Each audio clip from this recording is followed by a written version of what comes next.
राधा जय जय राधा रमण हरि बोल जय जय राधा रमण हरि बोल जय जय राधा रमण हरि बोल जय जय राधा रमण हरि बोल जय जय राधा रमण हरि बोल जय जय राधा रमण हरि बोल जय जय राधा रमण हरि बोल जय जय राधा रमण हरि बोल जय जय राधा रमण हरि बोल जय जय राधा रमण हरि बोल जय जय राधा रमण हरि बोल जय जय राधा रमण हरि बोल मन बोल मन बोल मन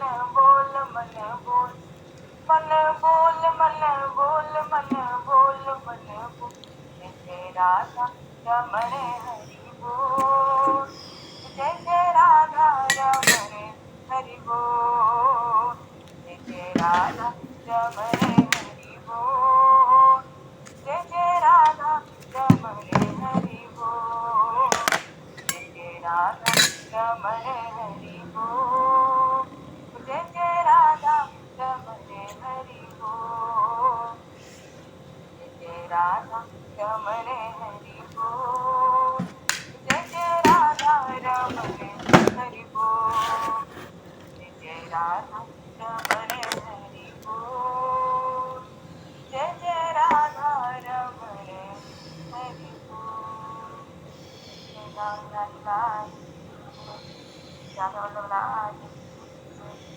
जय श्री राधे जय श्री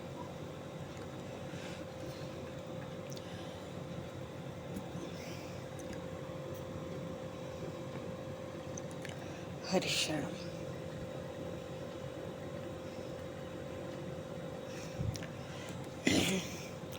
बोली श्री राधे और कृष्णचंद्र भगवान की जय। श्यावर रामचंद्र भगवान की जय। शौरी शंकर भगवान की शरण जी महाराज की जय। शिवा के लाल की श्री राधा रमण लाल की श्री वृंदावन वृंदावन की जय। श्री अद्याधाम की जय। सब संतन की जय, सब भक्तन की जय, समस्त वैष्णवन की जय, समस्त पूर्वाचार्य चरणन की जय, समस्त संप्रदाचार्यन की जय। श्री सद्गुरुदेव भगवान की जय। वंशी विभूषितकरान् नवनीरदाभान् पीताम्बरादरुणबिम्बफलाधरोष्ठात् पूर्णेन्दुसुन्दरमुखादरविन्दनेत्रात्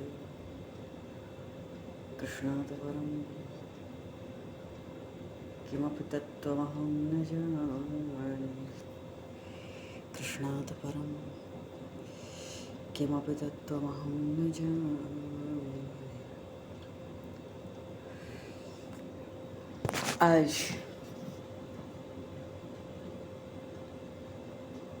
श्री राम वृंदावन के लाडले ठाकुर, वैष्णवों के, भक्तों के, रसिकों के प्राण धन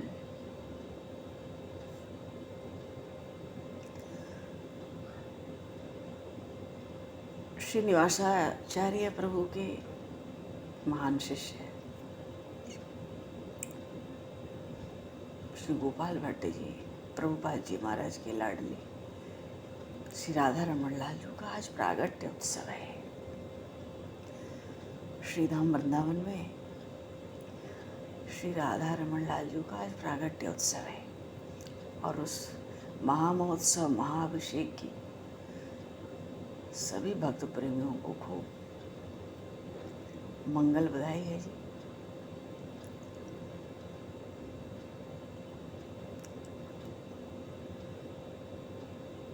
जो भक्तमाल ग्रंथ के रचयिता श्री नाभादास जी महाराज के शिष्य तो नहीं कहेंगे, श्री नाभादास जी महाराज ने जब भक्तमाल ग्रंथ की रचना की तो और जब उनका साकेत धाम के लिए प्रयाण हुआ उसके 100 वर्ष बाद गौड़ीय संप्रदाय के श्री प्रियादास जी महाराज को उन्होंने श्री भक्तमाला ग्रंथ की टीका करने का आदेश दिया और उन श्री प्रियादास जी महाराज के शिष्य श्री मनोहर दास जी और श्री मनोहर दास जी के शिष्य श्रीनिवासाचार्य जी और उनके अनुग्रह कृपा पात्र श्री गोपाल भट्ट गोसाई जी महाराज, वस्तुतः ये षड गोस्वामी जो वृंदावन धाम पधारे, ये सब श्री चैतन्य महाप्रभु के ही अनुग्रह से, उन्हीं के परम कृपा पात्र पधारे और सबने एक एक लाडले ठाकुरों को प्रकट किया श्री धाम वृंदावन में, प्रेम से प्रकट किया। और सबसे छोटे से नन्हे से ठाकुर तो राधा रमन लाल जी। आज भी मंदिर में 500 वर्ष से धुनी जल रही है। हाँ, अग्नि, हल्का फुल्का बाल भोग हमेशा ही मिलता रहता है इनको, और उसमें विलम्ब हो तो रसोई तक पहुंच जाते हैं। बोलिए श्री राधा रमन लाल की। बिहारी जी तो कुंज बिहारी सरकार हैं, भोग प्रधान ठाकुर हैं। श्री राधा वल्लभ लाल जी श्रृंगार प्रधान ठाकुर हैं। हर 2-1 दिन में बाहुला होता ही है श्री जी का। और श्री राधा रमन लाल जी तो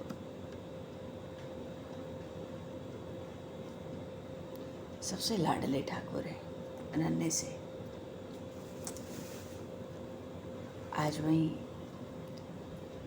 आज श्री बुद्ध पूर्णिमा भी है। भगवान बुद्ध का, अब कहते तो ये हैं कि बौद्ध धर्म के संस्थापक भगवान गौतम बुद्ध का प्रागट्य बुद्ध पूर्णिमा के तौर पर के स्वरूप में मनाया जाता है।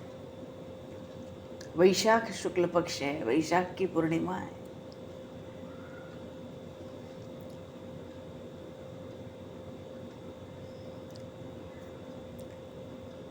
आज भगवान बुद्ध के प्रागट्य पर भी सबको खूब खूब बधाई और शुभकामनाएं। बोलिए श्री बुद्ध अवतार भगवान की जय। वस्तुतः भगवान ने इस अवतार के पूर्व ही कह दिया था, क्योंकि बड़ी हिंसा थी कलयुग के आरंभ में यज्ञ के माध्यम से, जिसको नियंत्रित करने के लिए प्रभु का अवतार हुआ प्रधान रूप से। भगवान ने पहले ही कहा, अवतार से पहले ही, वेदों की निंदा करके इन यज्ञों को समाप्त करूंगा, इसलिए बुद्धावतार में मेरी वाणी को आदर न दिया जाए। मानो रसिकों के लिए, वैष्णवों के लिए, भक्तों के लिए, क्योंकि यज्ञ तो होते हैं हिंसा से। वेदों में ठीक है, आज भी लोग कहते हैं कि यज्ञ तो आपके वेदों में है ही, वेदों में यज्ञ है, पर पहले वेदों के मंत्रों में इतनी शक्ति थी, शक्ति तो मंत्रों में आज भी है, पर उन ऋचाओं के, उनके मंत्रों के ज्ञाता तो आज ऐसे विशुद्ध अंतःकरण के नहीं मिलते हैं प्रायः। पहले तो वेद मंत्रों से जो यज्ञ होते थे, आहुतियां होती थी, तो उन पशुओं को जीवित कर दिया जाता था। अश्वमेध यज्ञ क्या होता था, ऐसे ही यज्ञ होते थे। तो मंत्रों में इतनी शक्ति होती थी उस समय, आचार्यों में इतनी शक्ति थी, पर कलयुग में इसलिए इसको समाप्त करना बहुत आवश्यक हो गया था उस काल में। अरे आज से 1300-1400 वर्ष पूर्व भी कोई राम श्याम का नाम नहीं जानता था। आज से लगभग 3000 वर्ष पूर्व बौद्ध धर्म का ही बोलबाला था। सारी प्रजा ही वही हो गई थी। यज्ञ के माध्यम से हिंसा होती थी, तो उन यज्ञों का खंडन तो करना होगा। प्रथा बंद करनी है तो खंडन करना होगा।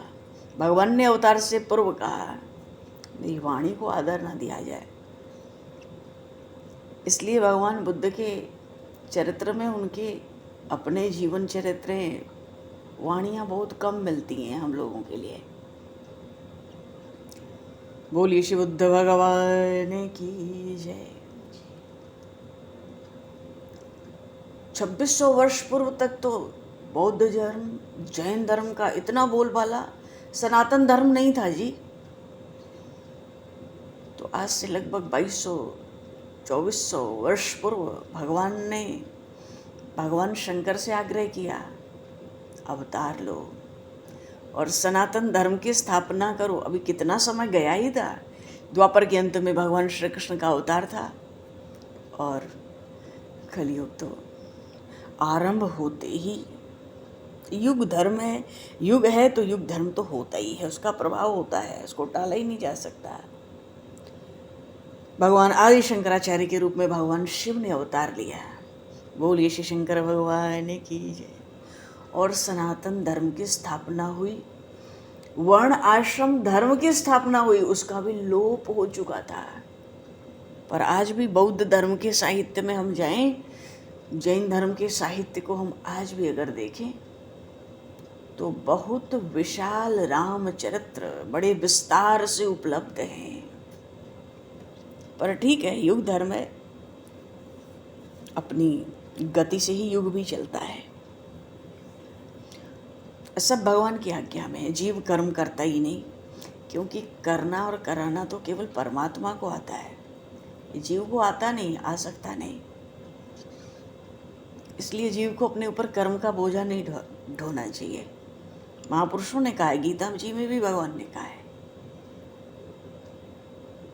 कर्म करके भी अकर्तापन ही रहना चाहिए। शरीर में रहकर भी शरीर से अलग ही रहने की भावना होनी चाहिए। हमारा अस्तित्व तो अलग है, हम भगवान के अंश हैं। शरीर तो विनाशी है पर हम तो अविनाशी हैं। शरीर दिखता है पर उस शरीर को देखने वाले हम हैं। हमारा विनाश संभव नहीं है। और फिर जब भगवान शिव ने सनातन धर्म की, वर्ण आश्रम धर्म की भी स्थापना की, भगवान आदि शंकराचार्य का प्रागट्य चला गया। खूब याद था पर मौके पे सत्संग में स्मरण ही नहीं रहा। भगवान आदि शंकराचार्य जी का चरित्र ऐसा विलक्षण है, अद्भुत चरित्र है। बहुत कम समय का प्रागट्य, उसके बाद भी वैष्णव धर्म तो था ही नहीं, भक्ति तो थी नहीं। कोई ठाकुर नहीं थे कहीं, केवल एक जगन्नाथ जी थे, आदि ठाकुर कहलाते हैं। भारतवर्ष में एक जगन्नाथ जी थे, आदि ठाकुर कहलाते। इसीलिए आज से 2000 वर्ष, 1500 वर्ष पूर्व, 1400 वर्ष पूर्व, 1300 वर्ष पूर्व राम श्याम का कोई नाम नहीं जानता था। ज़्यादा समय नहीं हुआ। ऐसे में सबसे पहले भगवान श्री राम ने श्री लक्ष्मण जी महाराज को भेजा। किस लिए? सनातन धर्म हो गया, वर्णाश्रम हो गए, अब वैष्णव धर्म होना चाहिए। बोलिए आचार्य श्री रामानुजाचार्य जी महाराज की जय। और इनका प्रागट्य दक्षिण भारत में हुआ, श्री संप्रदाय बड़ा। और साथ में भगवान के सिंहासन का अवतार हुआ, गरुण जी भी आए, बड़ी बड़ी लीलाएं।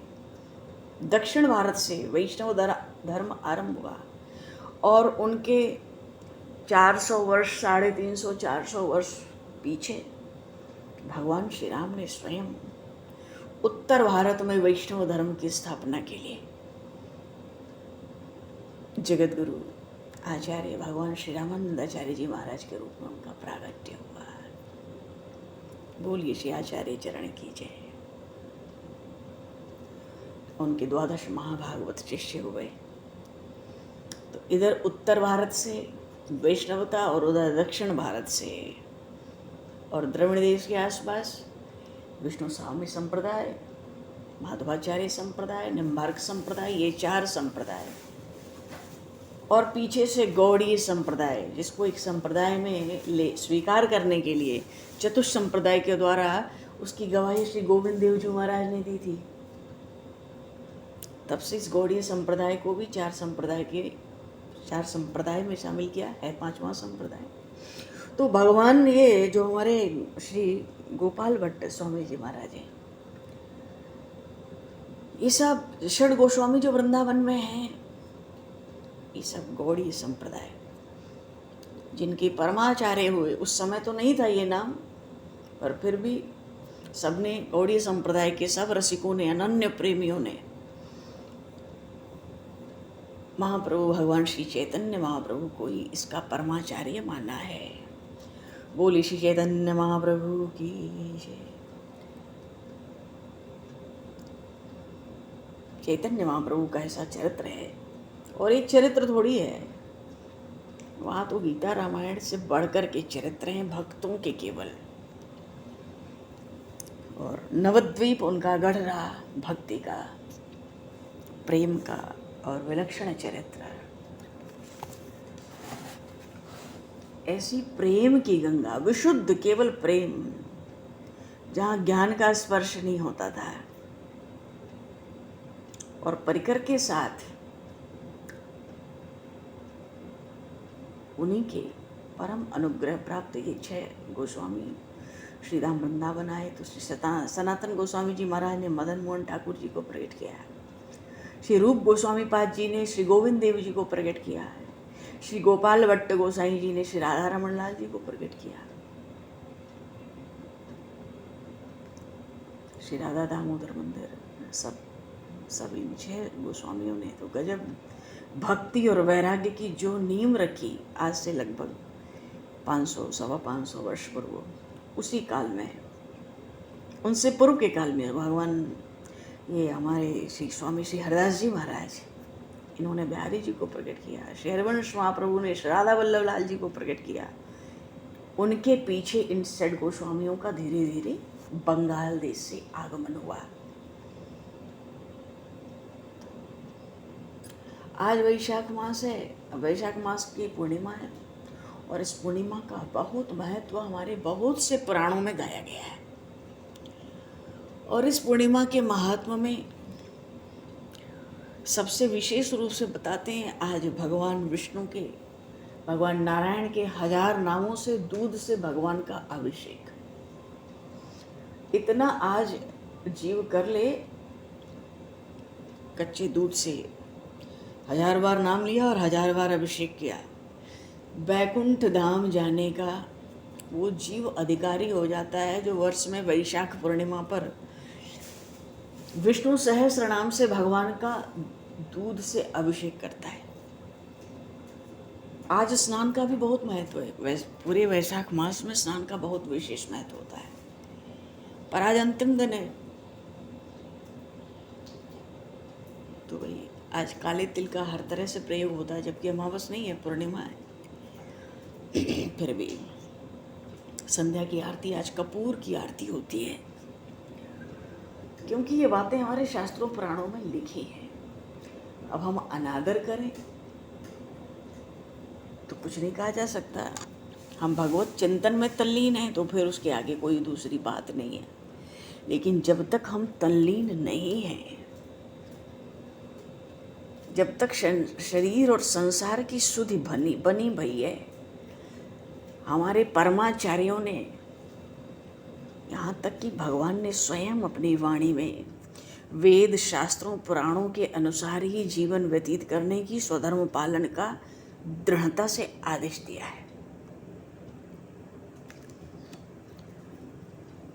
परमात्मा का जो तत्व है वो तो ऐसा है कि उस तत्व का चिंतन करते करते करते ज्ञानी भी चिंतित हो गए। उनका स्वरूप किसके हाथ लगने वाला है? सोई जाने जिन देहु जनाही, और जानत तुम्हें हो जाई। तो आज वैशाख पूर्णिमा पर एक तो भगवान का सहस्त्र नाम से दूध से अभिषेक होता है, और दूसरे आज गीता पाठ की बहुत महिमा है, स्कंद पुराण में और संभवतः भविष्य पुराण में, और कहाँ कहाँ लिखा। आज के दिन वैशाख पूर्णिमा को गीता पाठ की बहुत महिमा है। तो हम लोग गीता जी का पाठ तो नहीं कर सकते अभी, ऐसा कोई समय नहीं है अपने पास, हाँ, पर गीता जी का कुछ स्मरण कुछ एक अंश में हम लोग कर सकते हैं, एकाध श्लोकों का उच्चारण करके। वस्तुतः जो भगवान का भक्त होता है ना, अनन्य, वो अनन्य भक्त एकमात्र भगवान की प्रसन्नता के लिए ही सारे कर्म करता है, और उसकी स्थिति ये होती है कि जगत में, संपूर्ण जगत में उसको परमात्मा को छोड़ के और कुछ भाता नहीं है। उस अनन्य भक्त के लिए इस लोक में परलोक तक, इस लोक से परलोक तक सब कुछ परमात्मा ही रहते हैं। क्यों? उसने अपने जीवन का फल परमात्मा को निश्चित कर रखा है। अपने भूतकाल को तो वो बिल्कुल ही भूल जाता है। क्यों? अब तो अनन्य भक्ति के कारण सर्वत्र दृष्टि में भगवान ही समाये।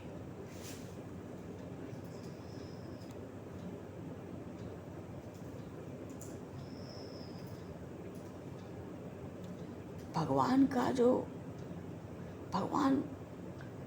का उदर इतना विशाल है, 14 भुवन 3 लोक निवास करते हैं। भगवान का उदर इतना विशाल है जिसमें सारा ब्रह्मांड समाविष्ट हो जाए, फिर भी जो करुणा रस के रसाल है, ऐसे भगवान श्री कृष्ण की भगवद गीता में जो वाणी प्रकट हुई, क्योंकि अत्यंत निर्मल उनके चरित्र हैं,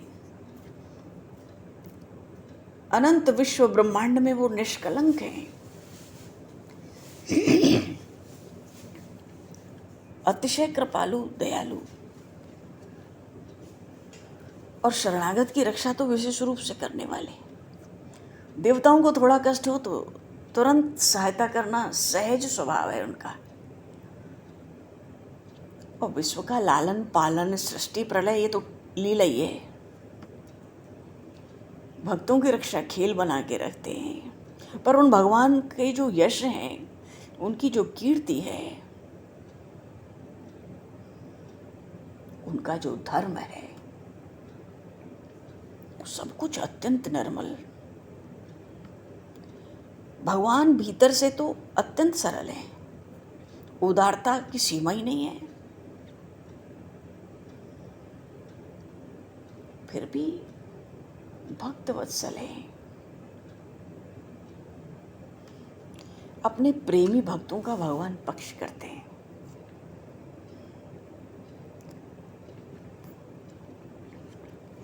भगवान ने गीता जी में अपनी ऐसी वाणी प्रकट की,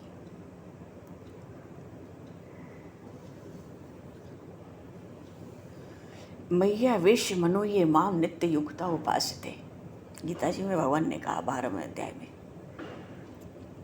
भाव है जैसे बरसात का समय आता है तो नदियों का जलस्तर बढ़ने लगता है ना, सहज बढ़ने लगता है, वैसे ही जब मनुष्य भगवत भजन करने लगता है तो उसके भीतर जो भगवान के प्रति श्रद्धा होती है वो दिनों दिन बढ़ती जाती है। इसलिए भगवान कहते हैं कि जो सब इंद्रियों के साथ अपने चित्त को मुझ में समर्पित करता है और समर्पित करके दिन रात समय असमय का कोई विचार नहीं करता, अनित्य मेरी ही उपासना करता है, नित्य युक्ता उपासते।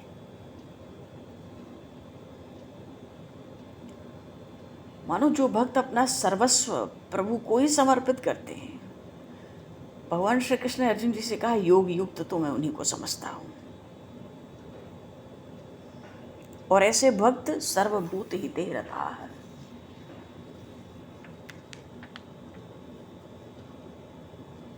समदर्शी हो जाते हैं। मन की समता ही भगवान अनंत की पूजा कही गई है। तो तत्क्षण परमात्मा की प्राप्ति भी होती है।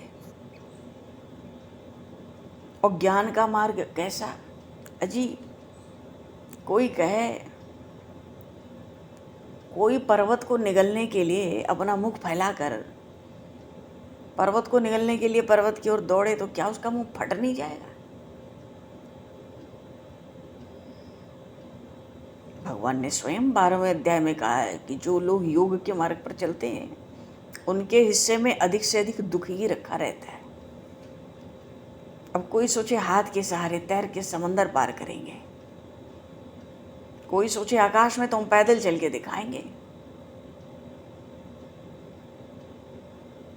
और किसी के पैर से चलने की तो शक्ति ठीक हो ना, और वायु से स्पर्धा करना चाहे। भगवान ने स्पष्ट कहा कि निर्गुण की उपासना के लिए जो देहधारी जीव हैं उनका प्रयत्न करना ज़्यादा उचित है ही नहीं। और फिर भी कोई धृष्टता करे, उस अव्यक्त को पाने के लिए उद्यत हो जाए, भगवान ने स्पष्ट कहा अत्यधिक दुख ही उठाना पड़ता है। पर जो भक्ति मार्ग का आश्रय ग्रहण करते हैं, इन सब दुखों को सहने का वहाँ पे कोई सवाल ही नहीं उठता है। ये तो सर्वाणी कर्माणी, भगवान कहते हैं ना कि भाई जिसके वर्ण और आश्रम के अनुसार जिसके हिस्से में जो कर्म आया है सुखपूर्वक करो, विधिपूर्वक करो, निषिद्ध कर्मों को छोड़ो, करके सारे कर्म मुझे अर्पित कर दो।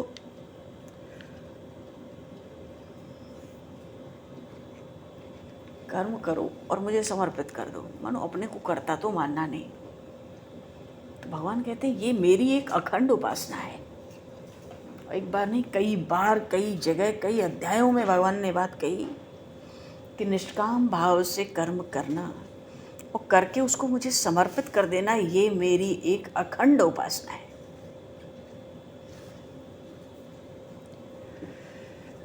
और कोई कोई भक्त ऐसे हैं जो ध्यान को निमित्त बना के अपने हृदय में भगवान को बिठाए रहते हैं। कुछ ऐसे हैं कि उन भक्तों के गुण ऐसे प्रेमपूर्ण होते हैं कि उन प्रेमपूर्ण गुणों से एकमात्र वो भगवान के साथ ही व्यवहार रखते हैं।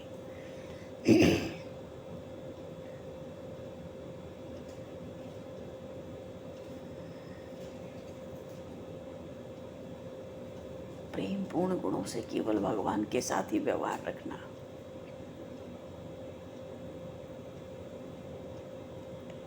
ऐसे चरित्र तो श्री चैतन्य महाप्रभु के चरित्र में दिखते हैं। ऐसे अतिशय, क्या कह रहे भगवान की, अपने भक्त अपने प्रेम पूर्ण गुणों से एकमात्र मेरे साथ व्यवहार रखना, संबंध नहीं कह रहे हैं, भक्ति नहीं कह रहे हैं, क्या कह रहे हैं, व्यवहार। ये बड़ा भारी शब्द है यहाँ, मेरे साथ व्यवहार। व्यवहार तो जगत में होता है, अंतर में व्यवहार नहीं होता है, अंतर में चिंतन होता है, जगत में व्यवहार होता है। भगवान कहते हैं प्रेमपूर्ण गुणों से एकमात्र मेरे साथ व्यवहार करते हैं। और मानो जो अनन्य भक्ति योग से अपने सारे मन के भाव, अंतःकरण, शरीर तक को मेरे अधीन कर देते हैं। क्या बहुत तरह के भक्त हैं। तो भगवान कहते हैं भाई ऐसे जितने भक्त हैं उनकी इच्छा तो मुझे पूरी करनी पड़ती है।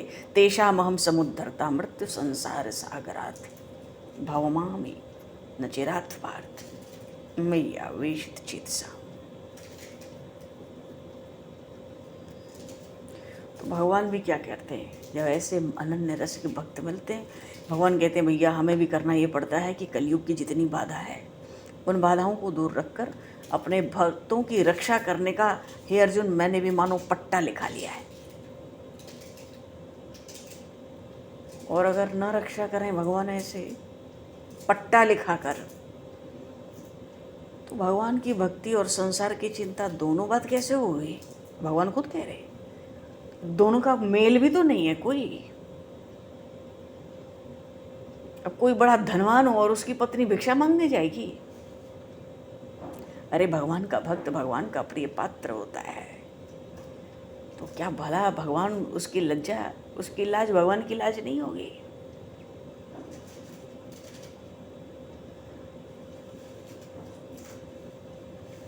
वहाँ भगवान ने ये भी कहा कैसे पार होगा मृत्यु संसार सागरात। भगवान कहते हैं हे पांडव, मैं तो रामकृष्ण आदि आदि की हजारों हजारों नाम की हजारों नौकाएं तैयार हैं भक्तों को तारने के लिए। मैं तारक बनाऊं?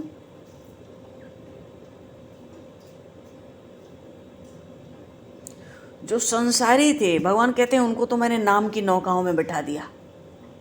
और कुछ भक्त ऐसे हैं जिनके पेट के नीचे मैंने प्रेम की पेटी बांध दी। बोलिए श्री भक्तवत्सल भगवान की जय।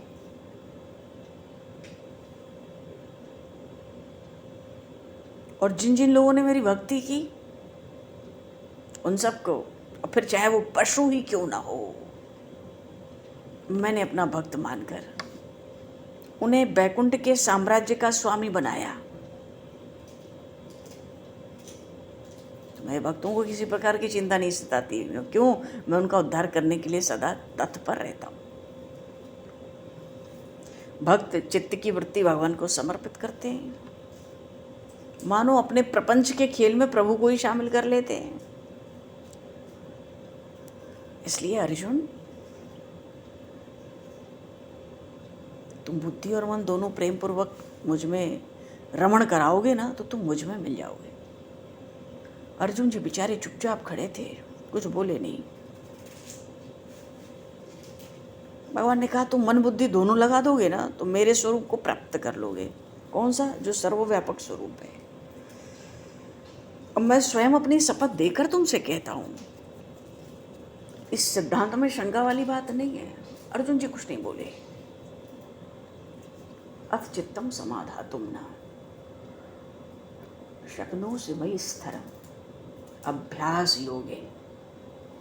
यहाँ धनंजय से भगवान ने अभ्यास योग की बात की। कहते हैं अगर तुम मन और बुद्धि मुझे नहीं दे सकते, अपना मन बुद्धि अगर तुम मेरे हाथ में नहीं सौंप सकते, तो ऐसा करो कि दिन रात दिन मिला के 8 पहर होते हैं, कम से कम पल भर के लिए ही मन बुद्धि के साथ अपना चित्त मुझे अर्पित कर दो। तो फिर तुम्हारा मन अपने आप धीरे धीरे इस प्रपंच से निकल जाएगा। वो तो तुम मुझ पे छोड़ दो। जैसे जैसे विषय भोग से निकलेगा मुझ में ही समाहित होगा। इसी को अभ्यास योग कहते हैं। अर्जुन अर्जुन जी अभी भी कुछ नहीं बोले। भगवान ने कहा अगर देखो भाई, अगर तुम में ये भी अभ्यास करने की शक्ति नहीं है तो मदर्थमपि कर्माणि मत कर्म परमो भव। भगवान ऐसी बातें कहने लगे। मानो अभ्यास करने की शक्ति, अगर ऐसा अभ्यास करने की शक्ति तुम में नहीं है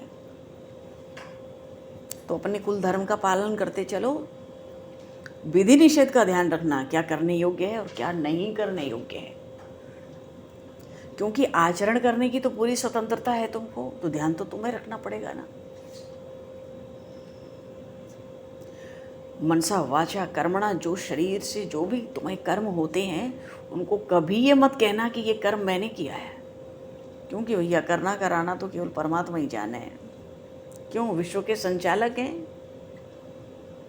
जीव तो कर्म की गति समझ सकते ही नहीं है। इसलिए कर्म को करो पर कर्तापन का अभिमान मत रखना। हाँ, अपना मन मेरी तरफ ही स्थिर रखना। सारे कर्म शांति से करके मुझे अर्पित कर देना। अर्जुन जी कुछ नहीं बोले। फिर भगवान बोले ठीक है भाई, सर्व कर्म फल त्यागम। अब तुम ये भी कर्म का समर्पण भी मुझे नहीं कर सकते तो और तुम मेरी भक्ति करो।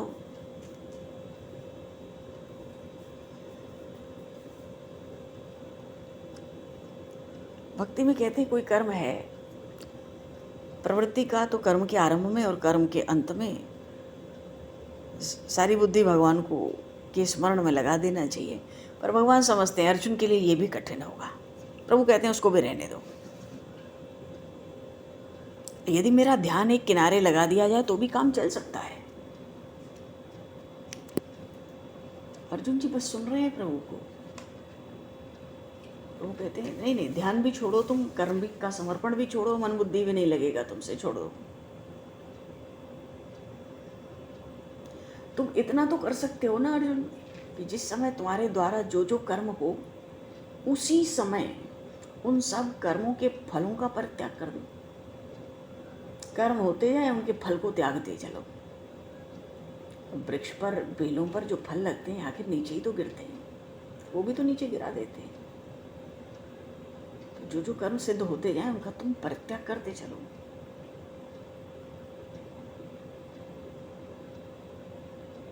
ये मत समझना कि उन सब कर्मों को करते समय मेरे स्मरण की आवश्यकता है। जरूरी नहीं, अगर तुम नहीं कर सकते हो तो कोई बात नहीं। पर कर्म जैसे जैसे कर्म करो, साथ साथ उन कर्मों के फल का परित्याग करते चलो। उन कर्मों को मुझे समर्पित करने की भी जरूरत नहीं पड़ेगी। तुम बड़े आनंद से कर्मों को करो, तो जब फल नहीं मिलेंगे, फल की इच्छा नहीं रहेगी, तो सारे कर्म शून्य में ही विलीन होंगे। मानो बीज, उन कर्मों का बीज तो निष्फल हो जाएगा, तो सारे कर्म भी स्वप्न की भांति निष्फल हो जाएंगे।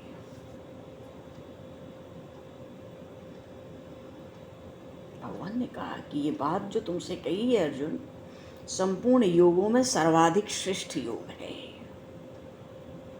क्योंकि कर्म फल त्याग से जिन कर्मों का नाश हो जाता है, वो कर्म कभी बढ़ते नहीं, वो कर्म कभी दूसरे कर्मों को उत्पन्न करते नहीं। फल, कर्म के फल का त्याग आज करते चलोगे तो जो वर्तमान शरीर है इसका अंत तो हो जाएगा, और फिर मनुष्य फिर शरीर ग्रहण नहीं करेगा। परिणाम क्या होगा? जीवन और मृत्यु के चक्र से सदा के लिए छूट जाएगा, ये चक्र बंद हो जाएगा।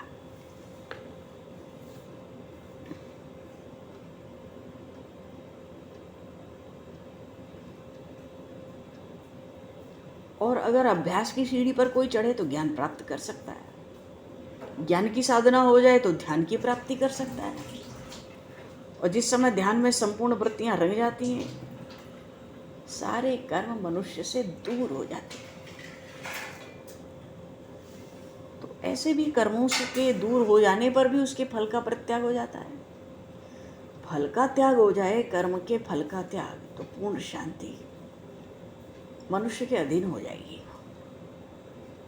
इसलिए अभ्यास की अपेक्षा ज्ञान को श्रेष्ठ कहा गया है।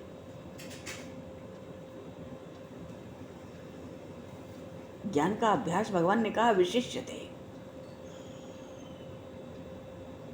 और ध्यानात् कर्म फल त्यागस, ज्ञान की अपेक्षा ध्यान विशेष है, और ध्यान से भी बढ़कर है कर्म के फल का त्याग। और कर्म फल त्याग से अपेक्षा मनुष्य जीवन में सुख शांति प्राप्त कर ले भीतर का, वो श्रेष्ठ है। निर्ममो निरंगार सम दुख सुख क्षमी।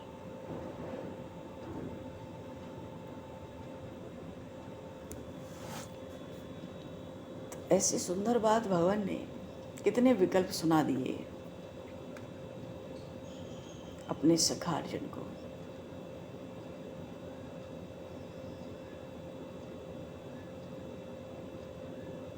कोई अपना मन बुद्धि पूरी तरह से भगवान को समर्पित कर दे तो भगवान कहते हैं वो तो मेरे प्रेम पूर्ण भक्ति में रंग जाता है, वो भक्त मुझे बहुत प्रिय होता है, उसके प्रति मेरा अगाध प्रेम होता है, मुझे प्राणों के समान प्रिय होता है। वो कितना अगाध प्रेम होता है उसका यथार्थ वर्णन मैं अपनी वाणी में नहीं कर सकता। भगवान ने तो भक्तों के लक्षण सुनाए, किन किन भक्तों के हृदय में बैठता हूँ उन भक्तों के भी लक्षण सुनाए। बोलिए श्री भक्त वत्सल भगवान की जय। भगवान श्री कृष्ण चंद्र की जय।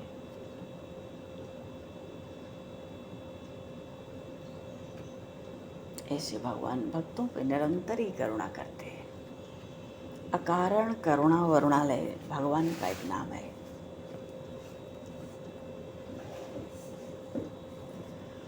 और भगवान सब जगह रहते हैं, पर कोई ढूंढने जाए तो कहाँ ढूंढे? वो परमात्मा केवल विश्वास के अंदर ही मिल सकते हैं, दूसरा भगवान का स्थान नहीं है। जिस भी स्थान में है, कण कण में है, पर कहीं भी वो प्रकट होंगे। कल प्रहलाद जी के लिए नरसिंह भगवान प्रकट हुए, तो परमात्मा का निवास स्थान तो केवल विश्वास है। बोलिए सियावर रामचंद्र भगवान की, श्री गौरी शंकर भगवान की, श्री हनुमान जी महाराज की, सब संतन की जय, सब भक्तन की जय, सदगुरुदेव भगवान की जय। भगवान बुद्ध की पूर्णिमा, बुद्ध पूर्णिमा की सबको खूब खूब अनंत बधाई शुभकामनाएं। आज श्री राधा रमन लाल जी का प्रागट्य और वैशाख पूर्णिमा पर भगवान श्री कृष्ण की वाणी का हम लोगों ने थोड़ा सा स्मरण चिंतन कर लिया। और भगवान अब तो समय को दृष्टिगत करते हुए वाणी को यही मेरा बाकी पुष्पांजलि प्रभु के श्री चरणों में सादर समर्पित। और आप सभी को भी यथा योग्य जय श्री राम, जय जय श्री राधे, हरे शरण, जय श्री जय श्री राम, हरे श्री राधे राधे, जय श्री राम, जय जय श्री राधे, हरि शरण, प्रणाम महाराज, प्रणाम। हरि ओम, हरि श्री राम। जय श्री राम।